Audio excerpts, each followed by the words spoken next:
So இவங்க கிட்ட பாத்தீங்கன்னா வெறும் 10 ரூபாய்க்கு GM சுவிட்சஸ்ல தந்துட்டு இருக்காங்க 10 வருஷம் வாரண்டிக்கு. ப்ரோ அப்படியே லைனா சொல்லிருங்க. பாத்தீங்கன்னா நம்ம கிட்ட GM switches இருக்கு, Legrand switches இருக்கு. இது வந்து பாத்தீங்கன்னா லிஷாவோட நிறைய சூப்பர் ப்ரோ டிஃபரண்ட் மாடல்ஸ் இருக்கு. ஓகே. அது இல்லாம பாத்தீங்கன்னா Legrandல நம்ம கிட்ட switches இருக்கு. இதெல்லாம் பாத்தீங்கன்னா MCBs நீங்க கீழ போட்டாலும் ஒண்ணுமே ஆகாது அந்த மாதிரி வச்சிருக்கோம். ஐயோ என்ன டப்பு டப்பு தூக்கி போட்டுருக்கீங்க. நம்ம கிட்ட லைட்ஸ் எல்லாமே இருக்கு. டிஃபரண்ட் வெரைட்டிஸ் ஆஃப் லைட்ஸ் இருக்கு.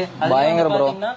இது பாருங்க அண்ணன் கையில போட்டாலும் ஒண்ணுமே ஆகாது அந்த மாதிரி இருக்கு. என்ன ப்ரோ கையில வச்சவனே எரியுது. இது வந்து எமர்ஜென்சி லைட்னு சொல்லுவாங்க. ஓகே. சோ அதே மாதிரி பாத்தீங்கன்னா நம்ம கிட்ட wire different type of wire light ஸ்விட்சஸ் வயர்ஸ் என்னென்ன பிராண்ட் பண்றீங்க ப்ரோ இதெல்லாம்? வயர்ஸ் எல்லாம் வந்து பாத்தீங்கன்னா நம்ம முதல்லயே சொல்ற நம்ம ஆர் மில்லர் பிராண்ட் பண்ணிட்டு இருக்கோம். அது நம்ம ஃபினோலெக்ஸ் இருக்கு, ஆர் இருக்கு, குந்தன் இருக்கு, ஹாவல்ஸ் இருக்கு. அது இல்லாம நிறைய டைப் ஆஃப் யூஜி கேபிள்ஸ் பண்ணிட்டு இருக்கோம். Super bro. இந்த மாதிரி ஸ்விட்சஸ் wires electric item A to Z எல்லாமே வச்சிருக்காங்க. கீழ கான்டாக்ட் நம்பர் கொடுத்தறேன் கால் பண்ணி கேட்டுக்கோங்க. டெலிவரி சப்போர்ட்லாம் இருக்குங்களா? கண்டிப்பா நம்ம நீங்க ஆல் ஓவர் தமிழ்நாடு கேரளா இந்தியால எங்க இருந்தாலும் ஓகே உங்களுக்கு டிரான்ஸ்போர்ட்ல போட்டு விட்டுருவோம். உங்களுக்கு தேடி உங்க பார்சல் வந்துரும். Super bro. எதா இருந்தாலும் கால் பண்ணி கேட்டுக்கோங்க. தேங்க்யூ.